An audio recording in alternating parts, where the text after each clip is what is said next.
Cuántos sufrimientos en tantas partes del mundo.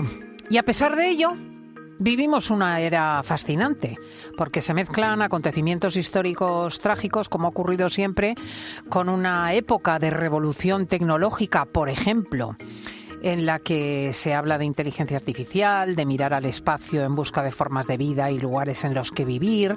Es un momento en el que el futuro resulta más prometedor que nunca. De todas formas, nosotros, en lugar de mirar al futuro, ahora vamos a mirar al pasado, porque es interesante también en busca de claves para entender quiénes somos y cómo hemos llegado a ser lo que somos hoy. La capacidad de adaptación del ser humano al entorno es realmente admirable. Porque no siempre anduvimos sobre dos piernas, no siempre comimos carne, no, ni fíjate, no siempre sudamos tanto como hoy.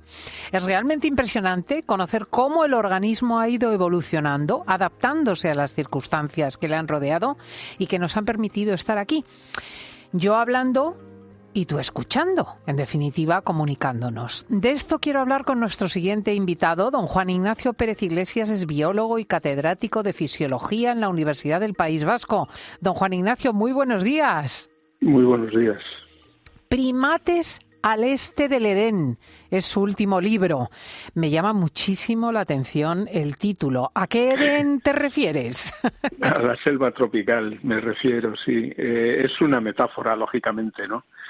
Lo que he querido reflejar con la metáfora es que nosotros tenemos unos antepasados que, por cierto, compartimos con los chimpancés, también son antepasados de los chimpancés, que vivieron en selvas tropicales. Y en las selvas tropicales es un entorno, vamos a decir, cómodo, satisfactorio para bueno, en este momento para los chimpancés y en su momento para nuestros antepasados, ¿no? Uh-huh. Lo que ocurre es que hubo una zona en el este de África de la que desapareció esa selva y, en cierto modo, lo que yo pretendo reflejar con el título es que al desaparecer la selva, nuestros antepasados fueron metafóricamente, insisto en la idea, metafóricamente expulsados de ese Edén que era la selva, porque la selva dejó de existir en esa zona, ¿no? Y en esa zona precisamente evolucionó nuestro linaje, el linaje humano. O sea que ese, vamos a decir, contratiempo climático influyó definitivamente en nuestra historia y lo mismo hasta nos favoreció. Bueno, desde luego que influyó definitivamente es así, o al menos tenemos todos los datos para pensar que es así. Y en cuanto a la adquisición de determinados rasgos muy importantes en nuestra especie, efectivamente nos favoreció. Porque esto, lógicamente, a priori no se puede saber, pero ahora visto con los ojos del presente, lo que sabemos, por ejemplo, es que al cambiar nuestra dieta, porque, como bien ha dicho antes, no siempre hemos comido carne, empezamos a comer carne, o al menos a hacerlo de una forma importante, porque pues nuestros antepasados probablemente sí comían algo de carne, pero muy poca, era casi anecdótica en su dieta.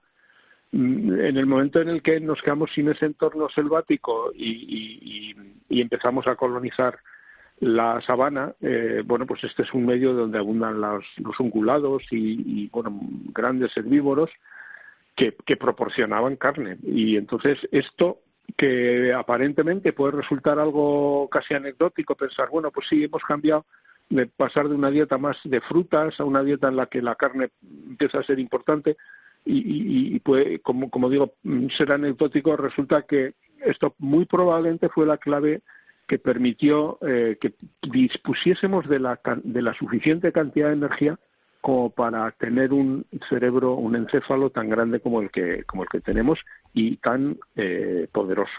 Y esto, lógicamente, sí nos define como especie. Hay unos cuantos rasgos que nos definen, algunos de los que ha citado al principio, por ejemplo, como lo del sudor o lo de andar sobre las dos extremidades inferiores, sobre dos piernas, pero yo creo que lo más prominente que tenemos es la cabeza, es el encéfalo, la tenemos extraordinariamente grande, y esto no hubiera sido posible casi con toda seguridad si hubiéramos mantenido una dieta como la que mantenían nuestros antepasados, basada sobre todo en fruta y en hojas. Qué interesante.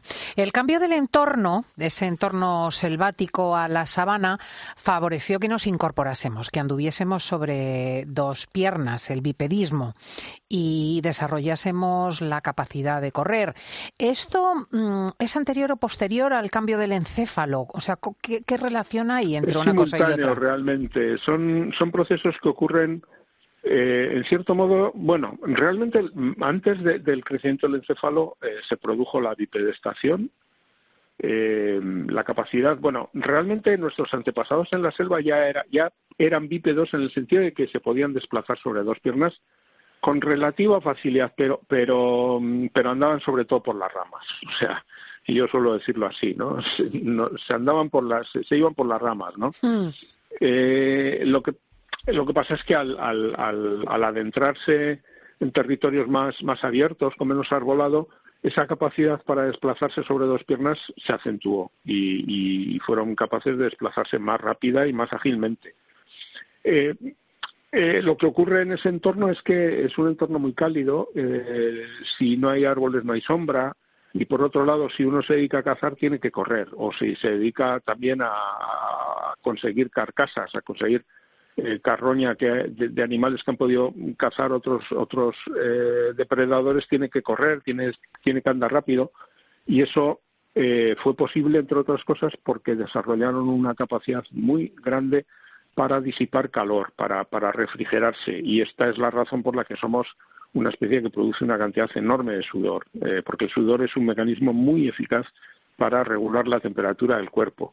Y esto para nosotros fue una ventaja. Esta es la razón también por la que tenemos una piel prácticamente en la que prácticamente no se percibe vello corporal. Al lado de cualquier otro primate somos primates desnudos, ¿no? Sí. Y esto es porque de otra forma el sudor se hubiera evaporado en el vello y no hubiera retirado calor del cuerpo, no nos hubiera servido para refrigerarnos, ¿no? Todo esto es previo al gran crecimiento del encéfalo. El encéfalo empieza a crecer verdaderamente cuando todos estos rasgos ya se han desarrollado en buena medida y gracias a eso ya nos convertimos en cazadores competentes y empezamos a consumir carne de una forma pues más significativa que antes, ¿no? Más importante que antes.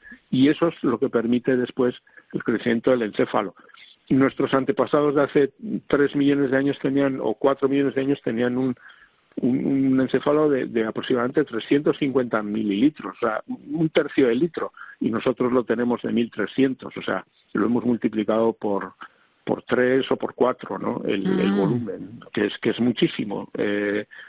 Y ya de suyo los primates tienen una cabeza grande, un encéfalo grande. Nosotros lo tenemos mucho más grande. Me he quedado sorprendidísima al ver en sus notas, don Juan Ignacio Pérez Iglesias, que el ser humano excreta unos 15 litros de sudor al día. No, puede llegar a eliminar 15. Puede llegar a eliminar 15 litros. No que lo hagamos habitualmente. Sí. No. Sin querer y sin darnos cuenta, eliminamos medio litro diario de sudor. Sin querer y sin darnos cuenta. Esto ya me parece impresionante. Es mucho, sí, es mucho. Pero claro, salvo que estemos trabajando, haciendo un ejercicio físico importante durante mucho tiempo, llegar a los 15 litros no es realista, pero se puede llegar a los 15 litros. Lógicamente esto exige reponerlos junto con las sales. Ojo, esto es importante. Pero sí, es la capacidad que tenemos, sí, y en esto somos únicos, porque el sudor como mecanismo de refrigeración es muy minoritario en el mundo animal. La mayor parte de los vertebrados que regulan la temperatura, que son aves y las aves y los demás mamíferos, lo hacen jadeando. Es cierto. Se evapora en el agua que hay en su superficie respiratoria. Esto, cualquiera que tenga perro o vea perros con frecuencia se dará cuenta de que los perros, por ejemplo, jadean mucho. Y lo que hacen al jadear no jadean porque estén cansados, jadean porque tienen que refrigerarse. Esta es la razón por la que jadean así. Y las aves también hacen unos movimientos parecidos al jadeo con el mismo propósito. Y nosotros en esto somos muy especiales, porque en vez de utilizar las superficies respiratorias para refrigerarnos, utilizamos la superficie de todo el cuerpo. Y esa es la razón por la que producimos tanto sudor. Ujú. La verdad es que resulta apasionante meternos en aquel pasado ancestral y hay un papel fundamental en el uso del fuego, ¿verdad? Por razones sociológicas y por razones fisiológicas. ¿Qué papel tuvo el fuego? Bueno, el fuego, hay mucho debate con relación al momento en el que se empezó a controlar para cocinar, pero hay algunos investigadores que piensan que ya hace 1,5 millones de años los seres humanos, bueno, eran seres humanos o protoseres humanos porque eran de nuestro mismo género, eran Homo, pero no eran Homo sapiens, ya empezaron a utilizar el fuego para cocinar y esto facilitó mucho todo a lo que me he referido antes, lo de sacar un mayor aprovechamiento de la comida, porque al cocinar los alimentos se digieren mucho mejor, se ablandan, se hacen más fácilmente digeribles y entonces hay que dedicar menos esfuerzo a digerirlos, menos tiempo también, o sea, tiene muchas ventajas, ¿no? Ujú. Otros creen que esto hay que retrotraerlo mucho más cerca del presente, pero ojo, todavía estamos hablando de igual 700.000, 800.000 años, y algunos incluso creen que es más reciente. Yo soy de la opinión que al menos hace 700.000 años ya se utilizaba, en algunas zonas se utilizaba el fuego para cocinar. Y esto es muy importante por lo que digo, porque proporciona una ventaja porque el alimento se digiere mejor y por lo tanto se aprovecha mejor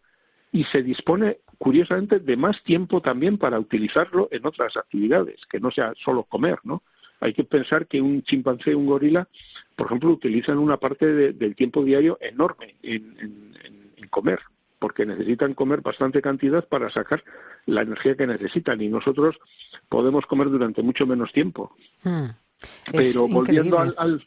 al fuego, claro, no es solo la cuestión de la cocina, también está la cuestión del fuego como aglutinante social, o que lógicamente es muy importante porque las reuniones alrededor del fuego, por un lado porque el fuego permite ahuyentar posibles depredadores y esto también permitió pasar de dormir en los árboles a dormir al suelo, que no es ninguna tontería, y luego porque es un foco de reunión, ¿no? De encuentro entre las personas que forman parte de una misma comunidad, ¿no? Una colectividad. Entonces, por supuesto, el fuego es un elemento muy importante. Tecnológicamente yo creo que es la primera tecnología que, después de las herramientas de piedra, seguramente es la primera tecnología de las importantes que hemos desarrollado.